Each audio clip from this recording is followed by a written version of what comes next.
Պարոն Պողոսյան, ես ուզում եմ նաև անդրադառնանք հետևյալ հարցին, ընտրական process-ը պատկերացրեցինք, որովհետև վերջին հաշվով առաջիկա երևի թե սահմանադրական կարգի վերականգնման հնարավորություն ընտրությունների միջոցով է լինելու, բայց մենք խոսեցինք այն մասին, որ ըստ էության իշխանությունը ամբողջությամբ կենտրոնացել է մեկ անհատի ձեռքում։ Հիմա սա սահմանադրական խնդիր է, թե հենց սահմանադրական կարգի խախտման խնդիր է։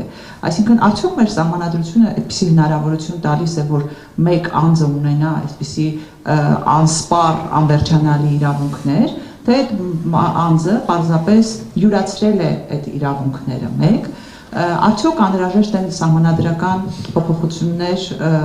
հետագայում սահմանադրական կարգի խախտումները բացառելու համար եւ մեկ հարցեր, որ քաղաքացիները պարբերաբար մոտենում են եւ հնչեցնում են, ինչ անել, որ որևէ ուժ չունենա այնպիսի բացարձակ մեծամասնություն, ինչպիսին մենք ունեցել ենք վերջի երկու գումարման ազգային ժողովներում։ Շատ ճշգրիտ հարցադրումներ են ըստ կարգականության։ Ուրեմն բնականաբար անձը յուրացրել է իշխանությունը, որտեղ երբ որ մենք իմ սկզբնական խոսքում էլ ասացի, երբ որ մենք խոսում ենք սահմանադրական կարգի վերականգնման մասին, մենք ելնում ենք նրանից, որ կա սահմանադրությունում ամրագրված սահմանադրական կարգ, եւ այդ սահմանադրական կարգը չի նախատեսում իշխանության կենտրոնացում մեկ անձի ձեռքում։ Սահմանադրության 4-րդ հոդվածը խոսում է իշխանությունների բաժանման մասին, 6-րդ հոդվածը օրինականության սկզբունքի մասին է խոսում եւ այլն, եւ բնականաբար գործառույթները տարանջատված են։ Հիմա հարցը առաջանում, բայց ինչպես է պետք ունեցել, որ մեկ անձի ձեռքում ըստ էության կենտրոնացված է եւ գործադիր իշխանությունը, եւ օրենսդիր իշխանությունը, եւ հաստատի նաեւ դատական իշխանությունը։ Երբ որ անձը ունենում է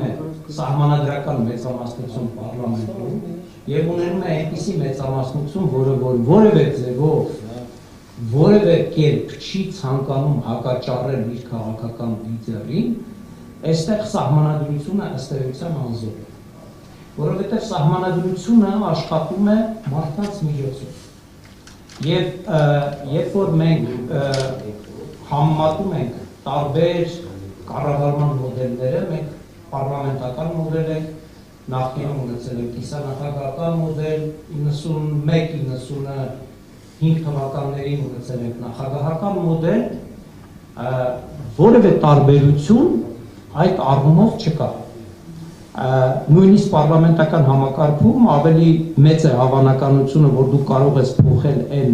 անձնիշխան ղեկավարին, որը որ իր ձեռքում կենտրոնացել է ամբողջ իշխանությունը, եթե պարլամենտում կարողանում ես նման մեծամասնություն հավաքել։ Հիմա եթե մենք նախագահական համակարգն ենք վերցնում, տեսեք,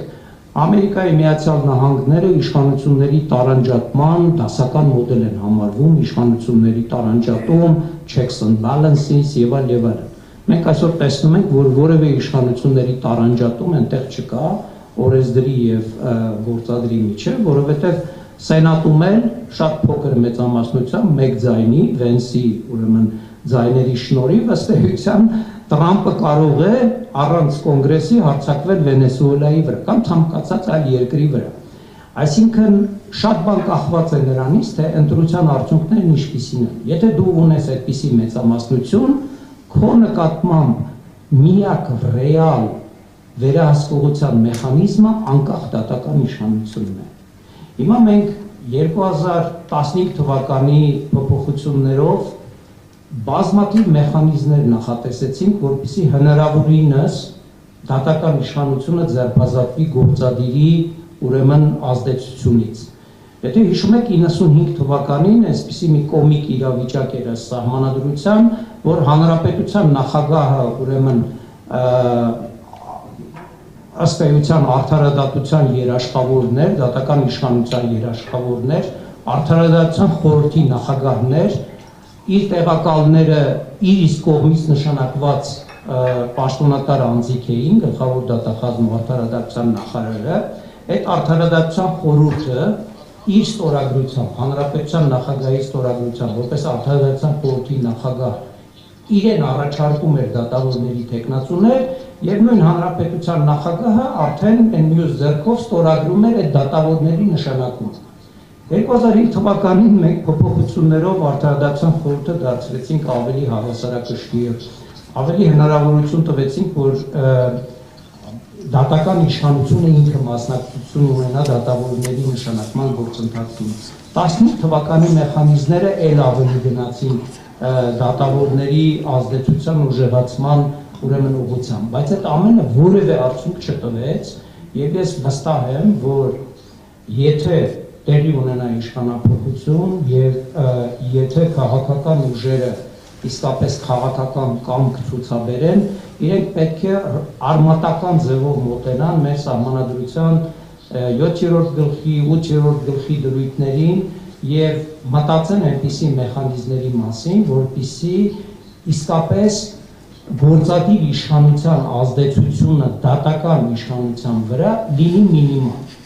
Տեսեք, ես եղել եմ 15 թվականի սահմանադրության ստեղծողներից մեկը, հանձնաժողովի անդամ, զեկուցել եմ այդ սահմանադրության նախագիծը ազգային ժողովում եւ ես ասել եմ,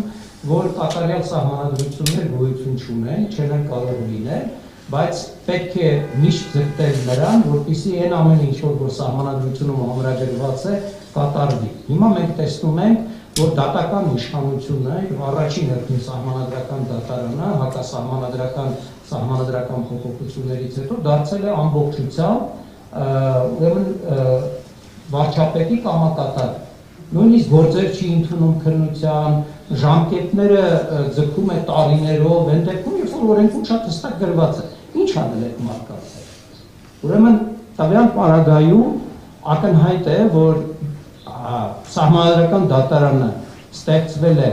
այսօրվա իշխանության եւ վարչապետի թելադրանքով, բոլոր են դատավորները, որոնք 20 թվականի հակասահմանադրական փոփոխություններից հետո են դարձել սահմանադրական դատարանի դատավոր, իրենք պարտական են իրենց պաշտոնով այդ անձնավորությանը եւ ծառայում են իրեն։ Դատական իշխանությունում ցավոք սրտի հատուկեն դատավորներ են մնացել, որոնք արդարացնում են իրենց կոչումը։ Այս սահմանադրությամբ իրենք պարտավոր են առաջնորդվել սահմանադրությամբ եւ իրականացնել արդարադատություն, բայց իրենք արդարադատություն չեն իրականացնում։ Այդ բոլոր քաղաքվանդարկյալները ինչպես հայտնվեցին կալանավայրերում, երբ որ դատավորներն են դրա մասին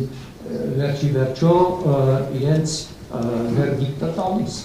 Կամ ասենք նույն Սամվել Կարապետյանի արարքը բնութագրել որպես սահմանադրական կարգի բռնի ապահովում ոչ այն դեպքում, երբ որ ինքը ընդհանրապես ասել է, որ մենք մեր ձևով պետք է պաշտպանենք մեր առաքելական եկեղեցին, դա որակել որպես հանցագործություն, մարդուն վերցնել կալանքի, կես տարուց ավելի եւ այլն, այստեղ որևէ սահմանադրական կարգի հոդեր արդեն չկա։ Հետևաբար իմ կարծիքով, եթե մենք խոսում ենք սահմանադրական փոփոխությունների մասին, մենք առաջին հերթին դրան պետք է անդրադառնանք։ Ես գիտեմ, որ կուլուարներում, նաև իմ շրջապատում շատ խոսակցություններ կան այն մասին, որ կառավարման մոդելը պետք է փոխել եւ այլն։ Ուզենամ միայն հարևանցիորեն այդ հարցին անդրադառնալ, կիսանախագահական համակարգին հետ վերադառնալը կործանարար է լինելու երկրի համար, որովհետեւ կիսանախագահական համակարգը ըստ սահմանման նախատեսում է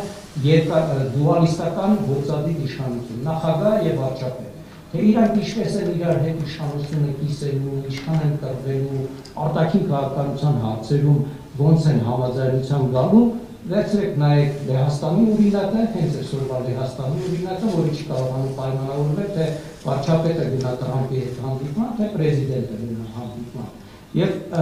դա նոր չի։ 2017 դեռևս տասնամյակներ առաջ, որ այդ կոնֆլիկտը առաջացավ, ուստի բախտը չի վերում, միշտ ունենում է այնպիսի նախագահներ, որոնք որ իր կուսակցությունից չեն եւ կռիվները գնում են։ Այդ ժամանակ սահմանադրական տրիբունալը Լեհաստանի որոշում կայացրեց, որ առաջին ջութակը վարչապետն է, բայց նախագահները պետք է մասնակցություն ունենան։ Բայց դրանով դեպի հարցը չլուծվեց։ Հիմա էլ իրենք կռիվ են տալիս։ Կիսանախագահական համակարգին անցումը յուրին անդրամոդալական։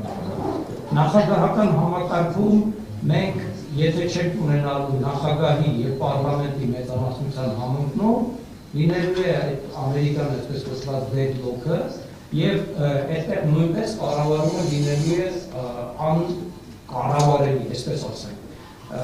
Ամեն մեկը վերմակը քաշելու է իր վրա։ Հիմա Պարլամենտական համակարգում ես կարծում եմ լրացուցիչ մեխանիզմներ հետագայում հնարավոր է գտնել որպեսզի վարչապետի գերակա դիրքը մի քիչ թուլացվի, բայց մի քիչի մասին է խոսքը, որովհետև եթե մենք ելնում ենք սահմանադրության տեքստից, սահմանադրությունը նույնիսկ վարչապետին հնարավորություն չի տալիս ռեգուլյար մշտական հիմունքներով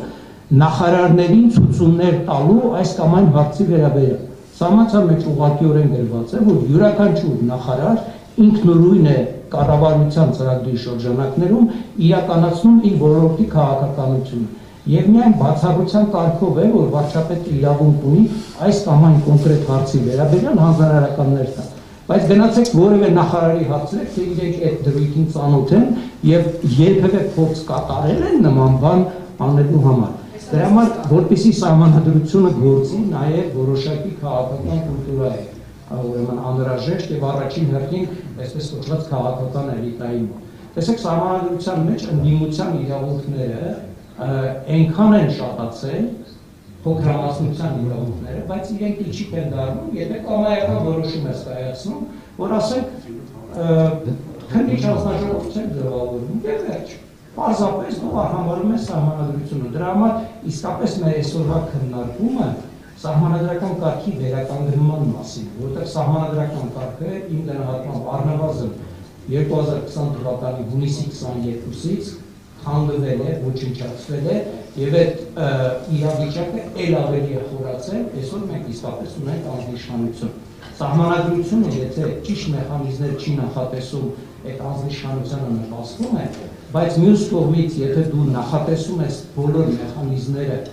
նաև հանրապետության նախագահին ես այդ առաքելությունը տալիս, որ ինքը հետևի սահմանադրության պահպանմանը։ Հիմա մենք հիշում ենք, որ մենք Հայաստանի Հանրապետության նախագահն ունենք։ Ուր է այդ հանրապետության նախագահը։ Սահմանադրությունը ամեն օր ոտնակոտ է արվում, իր հիմնական առաքելությունը հենց դա է։ Ինքը կարող է խոսել, չէ, բայց չի խոսում։ Որովհետև նույն քաղաքական մեծամասնության անձն է եւ եթե մենք ասում ենք, որ սահմանադրությունը պետք է ապահովի ժողովրդավարությունը, մենք չենք կարող ժողովրդավարության հիմնական կանոնը, մեծամասնության կանոնը դեպի վայր շրջել եւ ասել, չէ, թող փոքրամասնությունը կառավարի։ Այնպես որ կարճ սահմանադրությունը կարևոր է, բայց ցանկացած սահմանադրության իրականացման համար առաջնային դեր է կատարում այն, թե պարլամենտական մեծամասնությունը ինչպիսին է եւ երկրորդը ինչպիսին է տվյալ երկրի քաղաքական վերնախավի քաղաքական մշակույթը։ Մենք երկուսում էլ պրոբլեմներ ենք ունեցել, որովհետեւ եւ 2018 թվականին եւ 2021 թվականին ցավոք սրտի տարբեր պատճառներից ելնելով այսօրվա քաղաքական ուժը ստացել է գեր հզոր մեծամասնություն եւ այդ պարլամենտական մեծամասնության դեմ մայքարը ըստ էության ձախողվել է, որովհետև այդ նշված պատճառները հանգեցրել են անձնիշխանության իրականացման։ Մենք հնարավորություն ունենք այս տարի փոխելու այդ իրավիճակը, ինչքանով մենք դա իրականացնենք, կախված է առաջին հերթին նրանից, թե մեր քաղաքական դիմադիր ուժերը ինչպիսի ճիշտ ձևաչափերով կմասնակցեն ընտրություններին եւ ինչպես կկարողանան ընտրազանգվածին բացատրել այն ճակատագրական իրավիճակը, որին բախվել է Հայաստանի Հանրապետությունը այս տարիների ընթացքում եւ հանգուցալուծումը ըստ էության այս տարի պետք է դեպի ունենա։